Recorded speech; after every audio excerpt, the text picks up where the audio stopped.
Hello, hello. Welcome to Brand New Me Journey. My name is Shante Thompson. I am your host.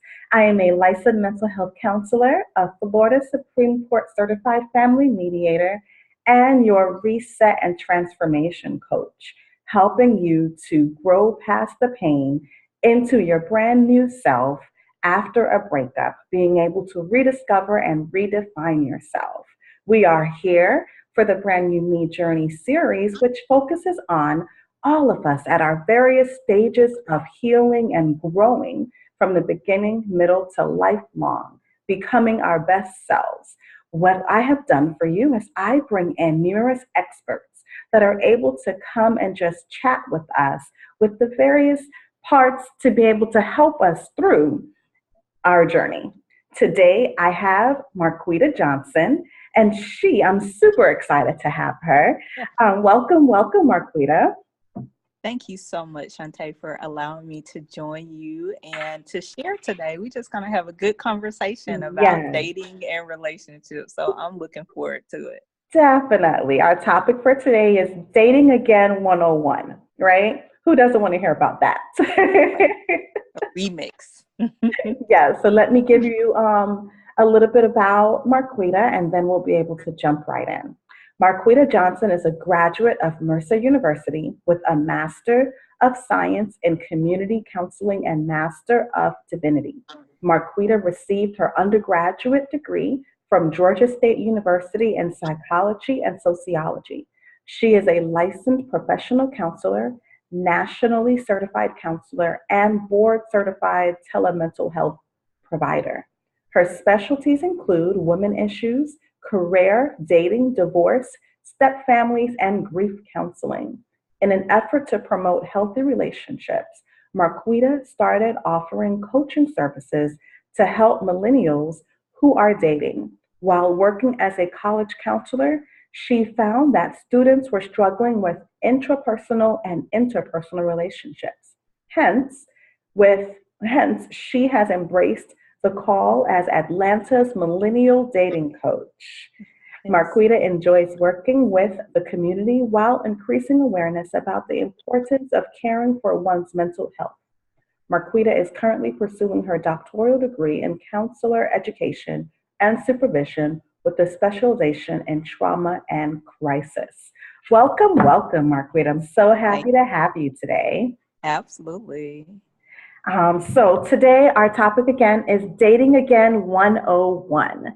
And not to waste any time because we have so much to cover today, I wanted to first ask you really about online dating. I just wanted to jump right in, Yeah, okay? let's dive into it. I don't want to waste any time. So we're going to start with online dating. What are the pros and the cons, and who is it really right for? That's an interesting question because it comes up a lot, especially Mm-hmm. now with everybody being so busy. I recently did a poll, though, on my Instagram page Mm-hmm. regarding online dating and in real life dating. So IRL. So, wow, I don't know why it went out. So IRL, the in real life dating. So Mm-hmm. most people were trying to determine which type of dating they prefer. And believe it or not, most people prefer in real life dating. Hmm. So it was like an overwhelming amount. I think something like 90, Oh, I think wow. like 90%. Right. So majority of people would prefer to meet people face to face as opposed to online. But I think Mm-hmm. just the time factor and a lot of Yeah. other things that come into play, online dating just is a easier option sometimes and Mm-hmm. just a more available option. More So available. pros to it is that you can meet a lot of different people. It's flexible. You can do it from anywhere, literally. Mm-hmm. You could be at work, you could be at home, you could be out Mm-hmm. at a grocery store, you can meet. And they have all of these different apps. Like I just did a seminar on online dating, an online webinar, and they have all kinds of apps. So they have Clover, they have Happenstance, they have Tinder, the ones Plenty of Fish. A lot of times we've already heard of some of the regular ones, but they have some very interesting concepts. Like one is Mm-hmm. combining Uber and dating essentially, Uber and and one is dating? like where you can connect. It's like Uber, the Uber of dating. Uh, and one, you can connect where you are in the same place as someone and you happen to have the same, if you have the downloaded dating application, and if you all are at the same coffee shop, you can look up who's near me and you all could actually like meet by Okay. happenstance. So I kind of like that. I think that's Yeah. cute, kind of a Okay. little serendipity thing. So I Mm-hmm. think you can be creative. So that's the kind of pro. You can have a lot of different options and meet different people in a Mm-hmm. short period of time. So Mm-hmm. it can work for some people.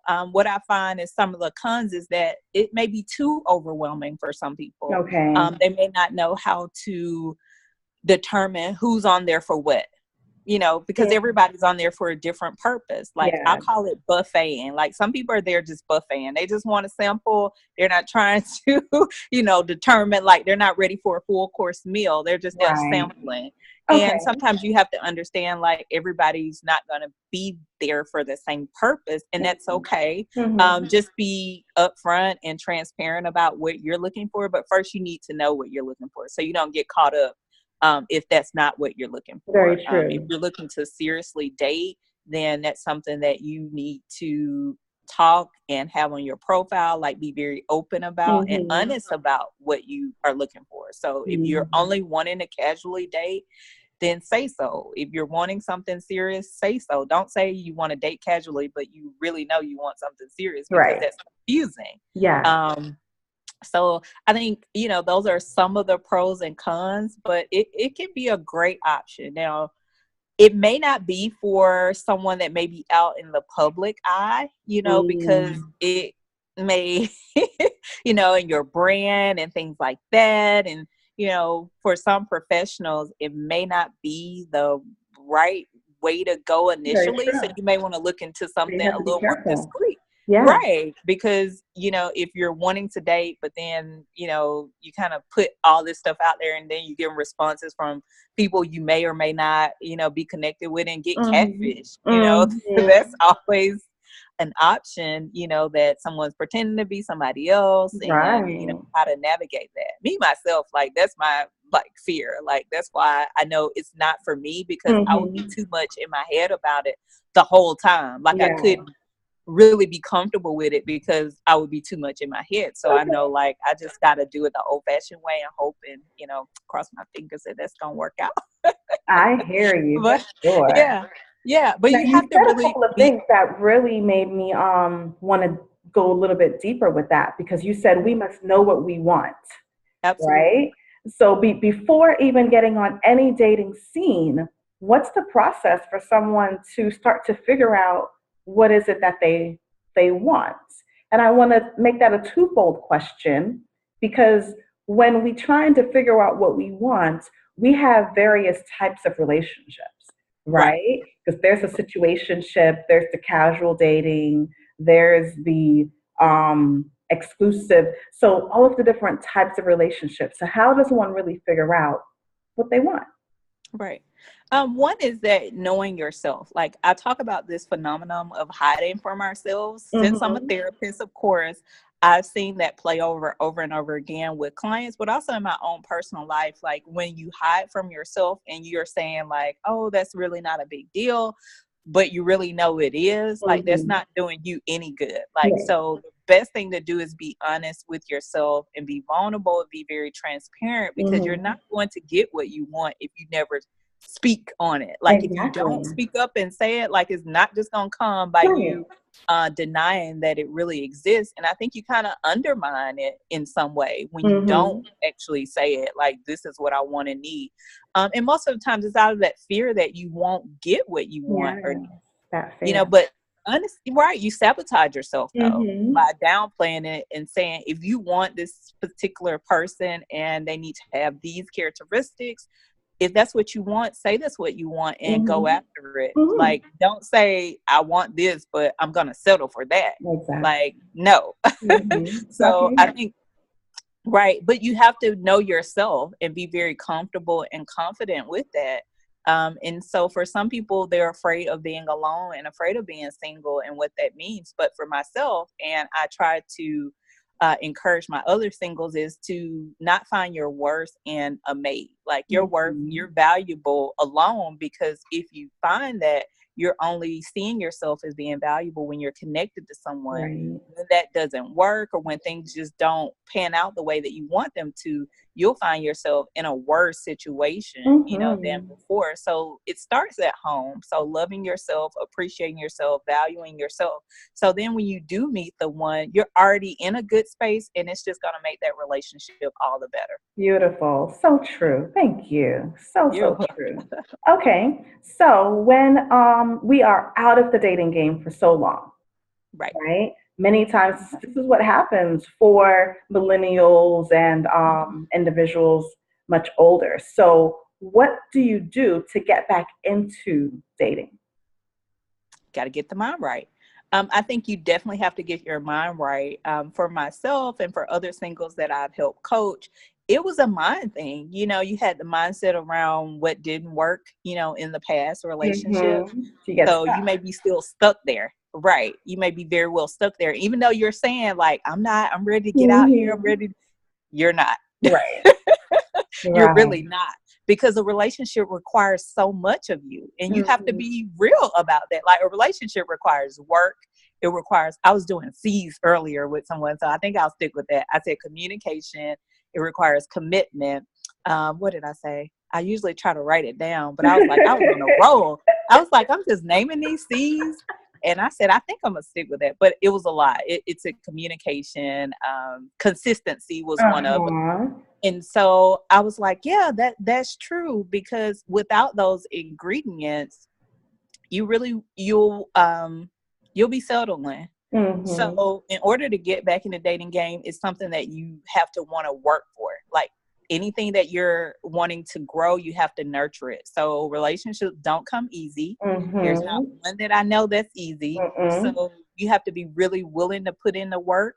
And knowing again, like what you want, like what are you wanting out of relationships? Like, and starting slow sometimes, not trying to, you're coming out of say for instance, a marriage. And what can be the danger is a lot of people are setting their sights on another marriage. And it's like, well, wait a minute. Did you kind of assess, evaluate, and figure out why the last one didn't work first? At least take some time out for yourself to really get to enjoy the singlehood, and so you can really be certain that when you get into this new relationship, this is what you want, and you're not just running from yourself again. Like you're just not running into the arms of someone else because you are afraid of being alone, or you're tired of being single, or you're used to being with someone, so it's just out of comfort and not really that you want this relationship, because that can be dangerous and detrimental for the other person.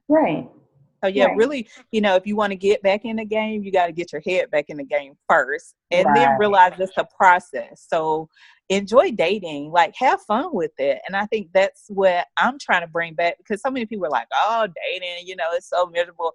And I'll admit, I was one of those people after I got divorced. I was like, oh, I don't want to do this. It's so draining. You got to meet people. You got to figure them out, blah, blah, blah. But then I start thinking about the other side of that. Like, oh, I get to meet new people. I get to have, you know, dates and have fun and go out and enjoy. And I was like, you know what? It's really not all that bad. Like, it's not a doom and gloom. Like, it was about my perspective of it. And it was based off of prior experience. So you really have to make sure that you dealt with those prior relationships, and what did you learn? Like, what were your wins? What were your takeaways? What would you do different if you had an opportunity? And oftentimes it can be about healing from some of those relationships too, like going back and making amends and saying, you know, I know for myself, me and my ex, we've had conversations where I've said, you know, hey, you did this right. And because it wasn't all bad. So really being able to have those conversations of healing was what I call them. And we were able to really just be honest and transparent with one another. And that has really worked for my advantage for me. And I'm sure, you know, for him. So it was really good. That's beautiful. Yes, I totally agree with you with everything that you just said. And that's something that I really specialize in, is helping women and helping individuals after they've gone through the breakup to go through the self-discovery piece, right? To find the time to really get to know who they are, why they make the choices they make, what do they want to do differently, reflect, process, learn, like take everything from this relationship and help it to make them better for the next, where they can be so confident in their skin that Right. they can enter new relationships and friendships with the aspect of truly knowing who they are and what they really want out of it. So great Right. stuff. Thank you for all of that. All right, Absolutely. here's a Yes. really fun question. You ready for it? Yeah. I'm ready. Flirting. Yay. Is there I an know. art to flirting? It is an art to flirting. Can you It is tell us very more much. about that? I can. It's a funny thing because I would meet people and either they were really good at it or they were really bad at it. Some people have just a natural gravitation to where people gravitate towards them. Like they're just Mm-hmm. natural light. Yeah. And it's not always necessarily flirting from their perspective, but it's just kind of who they are. And so Mm-hmm. I've been listening to a few other people talk about this, or just the interest in it because Okay. of the whole male and female thing, the dance that we do sometimes. So it's like, can you learn flirting? I guess. Mm-hmm. Can you? Yeah, I think you can.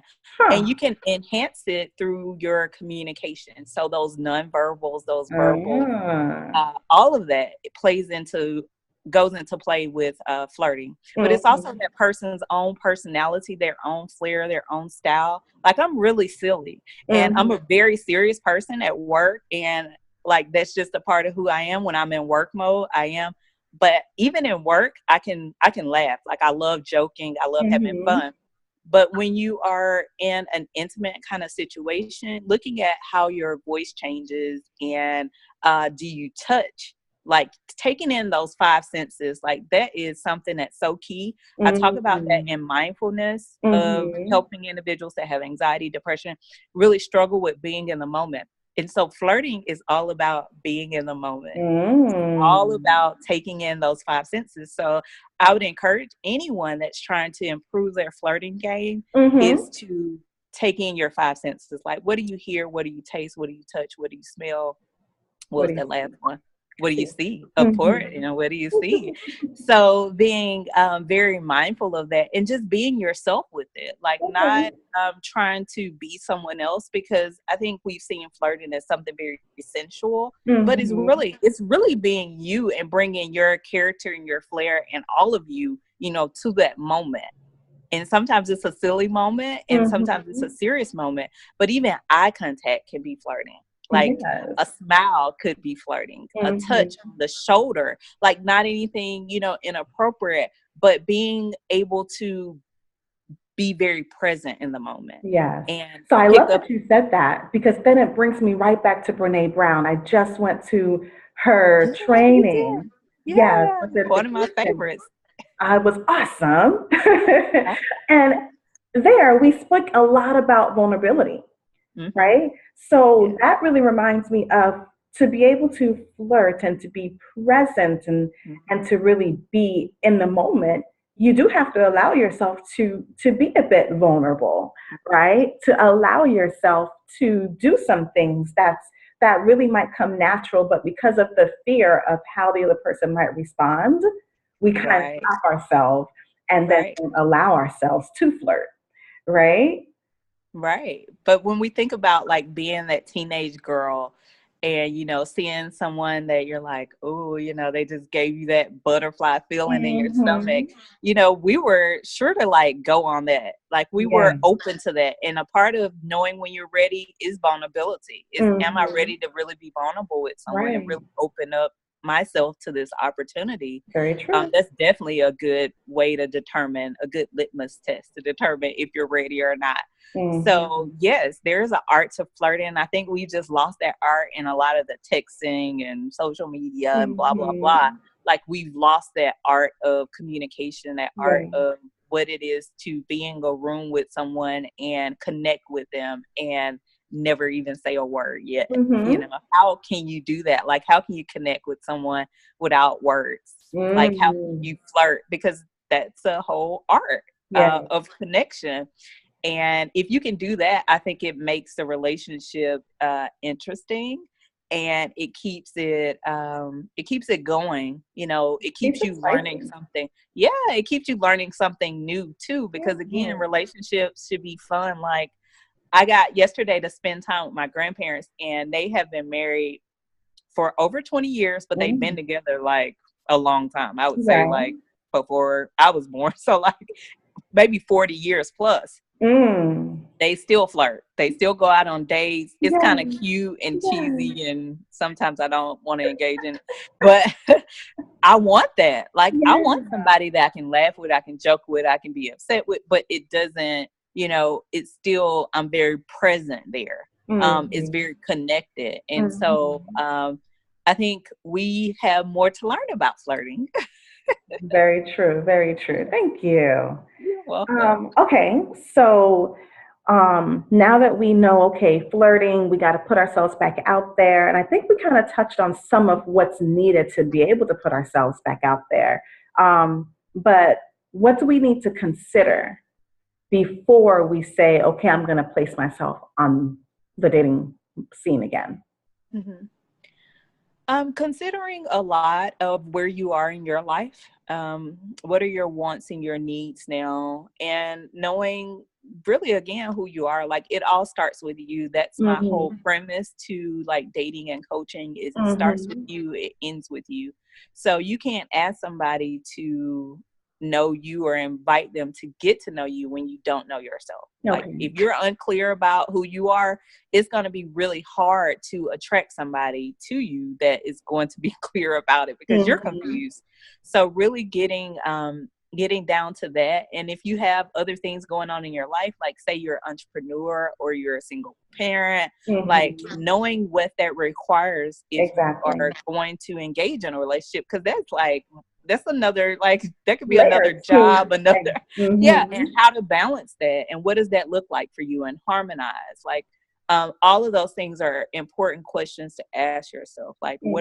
what are you hoping to get out of dating? Like, Mm-hmm. what are your hopes? What are your aspirations when it comes to dating? But really, it's really about you again. Like, Right. what do you want? What do you need? What do you require at this point in time in your life? So again, you can be clear about that, because we attract those things to us. And Mm-hmm. healing from your old wounds, like those baggages and pains, Mm-hmm. and knowing what kind of still may come up for you, like Right. something that you haven't quite resolved. Mm-hmm. Okay, so true. Now I hear this statement all the time, where we attract what we are ready for. Have you Yes, heard that statement before? yes, Okay, absolutely. so many times, like I know for myself, when I just went through my divorce, and then I'm trying to date and get out there, and then the people that I was meeting, it wasn't working. It wasn't Right, it wasn't the best, right? And then I right, decided to just take a break. I took a break from it all, and I really just spent time on me, right? So when I got back into the dating scene after that, the people that I was meeting were so different than the people from before. So I can attest to the truth in that statement. But right. I wanted to find out from you, what's your thoughts on that statement, and is there anything that you'd like to add? Oh, absolutely. That is so accurate, Shantae. That is it. Personally, I experienced the same thing. I was saying, "Oh, I don't want this. I'm not ready for that," and I was attracting just that to me. Like, I'm all about the power of our words. Like, we shape Mm-hmm. our world with our words. But when I Mm-hmm. think about a wound, like if I have a wound and I'm bleeding, like what's gonna be attracted to that? Right. Probably a predator. Like, not something that's good for me, not somebody coming to bandage me up and heal me. Mm-mm. So Mm-mm. when we're dating and in relationships, we have to think about that. Like, once I've healed, I'm attracting people to my healed places. But if I'm wounded, I'm attracting people to those wounded places. And what they do is they come and create more wounds, create more voids. Like, they may Mm-hmm. feel one, but then they may create 10. Right. So I want to be very careful about engaging, like I call it the rules of engagement. So I Right. want to be careful about the rules of engagement when it comes to dating. If I know I'm not quite healed, and I can Mhm. hurt somebody else unintentionally because I'm not healed. Right. I may be still struggling with things and be very abrasive and just mean, and and if that's not really who I am in my nature, but it's Mhm. coming from that hurt or broken place, I want to deal with that brokenness so that I'm not Mhm. out hurting other people. Right. And I'm in a better place to receive what I want and what I need because I'm Yeah. healed. And I Yeah. think that's a huge part of it. Like, we want to work on ourselves so when that person does come along, we don't have to get ready. Like, oh, they're here, let me get ready. No, Mhm. you'll already be Already ready, there. and you can just Exactly. embrace them and receive them. Mhm. Like, that's what I want my clients to do. Like, I want them to be ready to embrace that person and receive them because they've already done their work Mhm. to get ready. Mhm. So that makes it all the better. It certainly does. And I love that analogy where if you do have a cut, you're going to attract a predator, not attracting Predator. people that's really ready to deal with Yeah. anything that's going to be helpful for you. So great analogy. They're gonna Great pick up on that analogy. scent. Right. They're picking up on that scent. That Hmm. way. Oh, so true.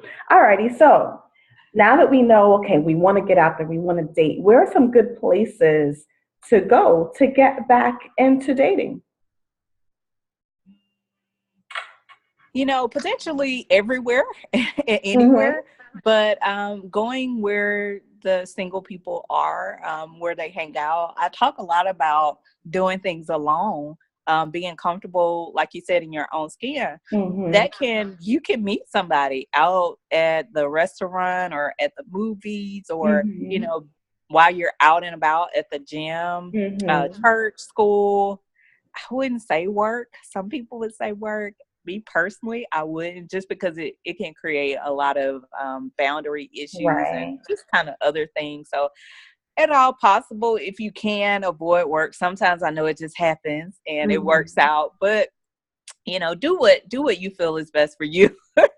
I hear But you. work is out there, but definitely any type of open place, and your friends and family are actually a viable option, like where we Hmm. didn't used to think that.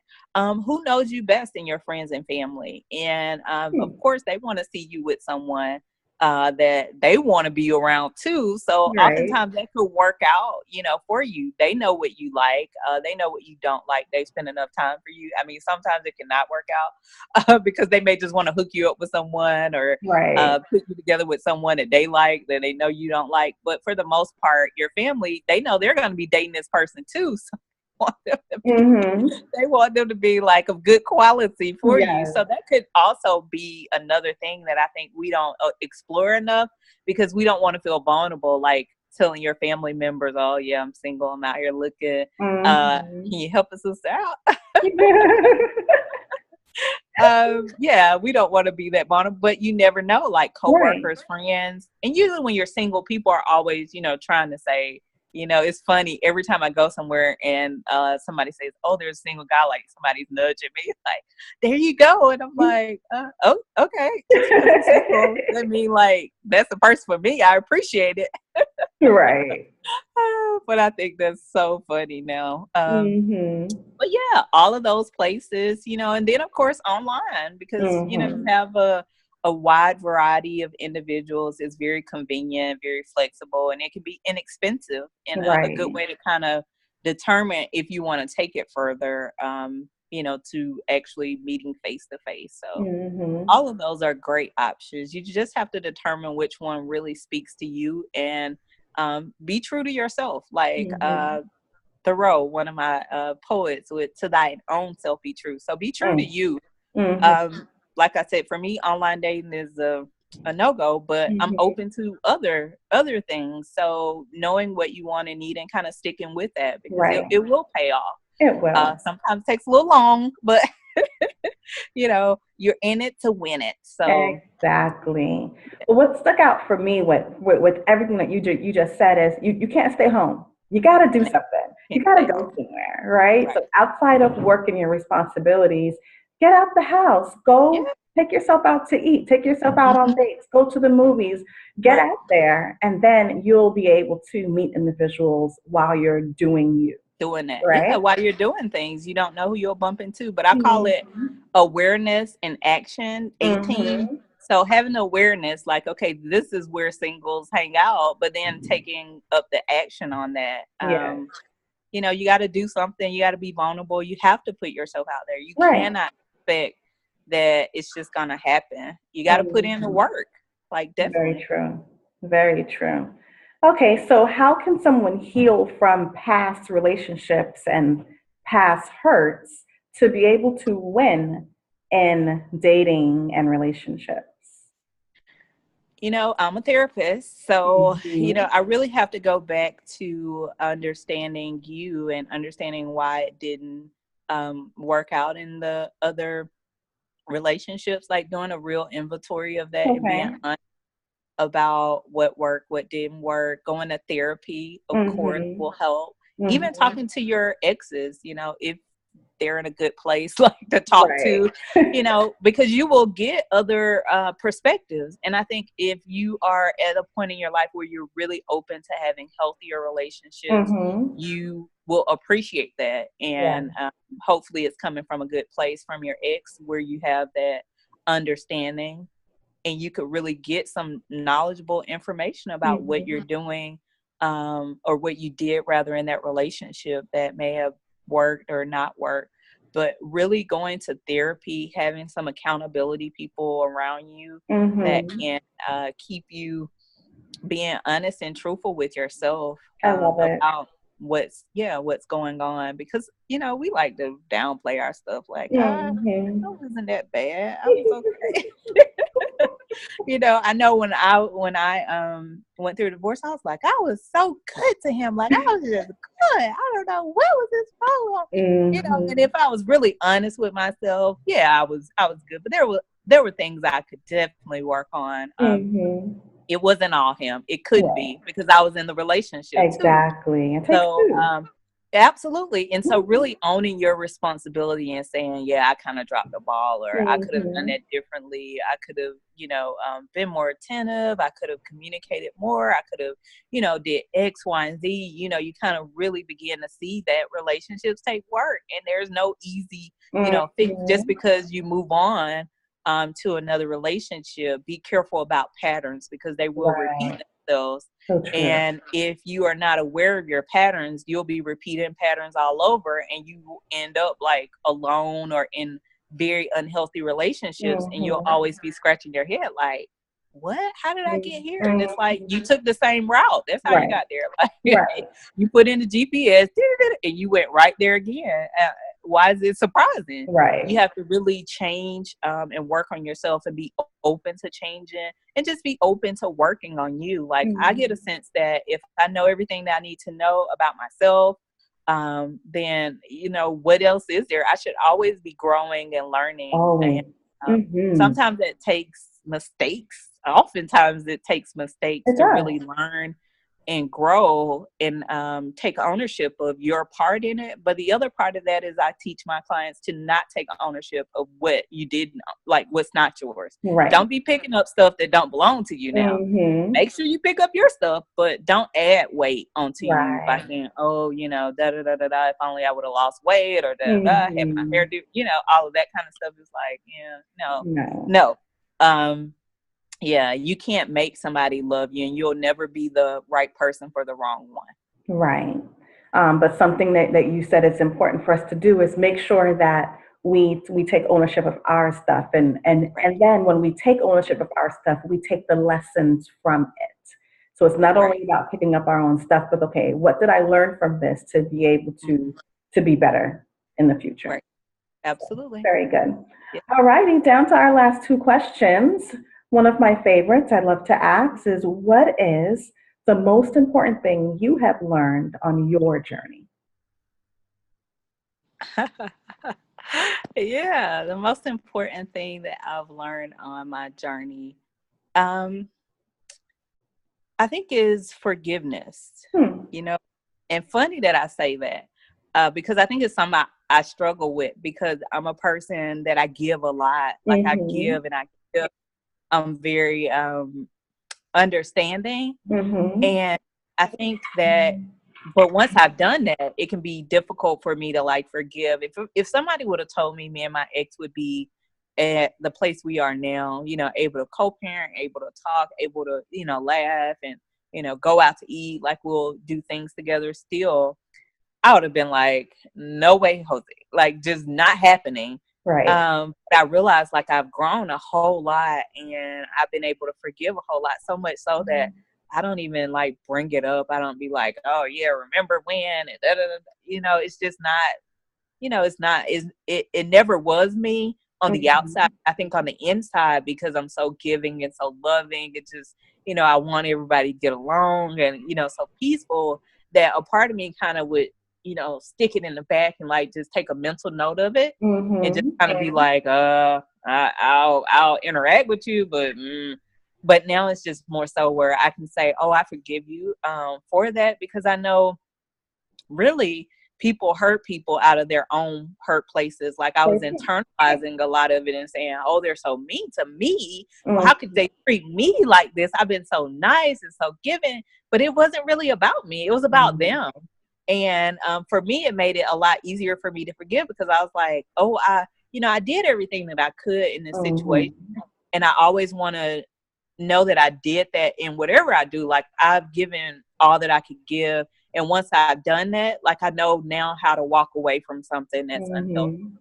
Like I'm not going to hold on to my detriment. And so that's what I would say. Forgiveness is something that I am so proud that I worked on, because if not, I would be a different person and I wouldn't like that person. So I'm glad I was able to work through that and genuinely and honestly forgive so that I can get what I want, need, and deserve in my life and my future relationships. Yeah. I love it. Good stuff. And then my last question to you is, how can the listeners find you? Absolutely. So I'm on Facebook and Instagram at Millennial Dating Coach. You can find me on my website at millennialdatingcoach.com. I'm here in Atlanta and I offer individual therapy for those residing in Georgia, but I also offer coaching anywhere in the world. If you want to get your dating life right, and if you want to uncomplicate dating, because it doesn't have to be that complicated, then definitely reach out to me and we can talk about bringing the fun and excitement back to dating. Love it. Love it. Thank you so much, Marquita, for being here with the Brand New Me Journey series. It's been awesome. Great conversation. And really just helping individuals to get back into dating again 101. So my name is Shante Thompson, your host for the Brand New Me Journey series. And we are ending off, and I want to continue to just encourage you to be intentionally hopeful. Take care. Until next time.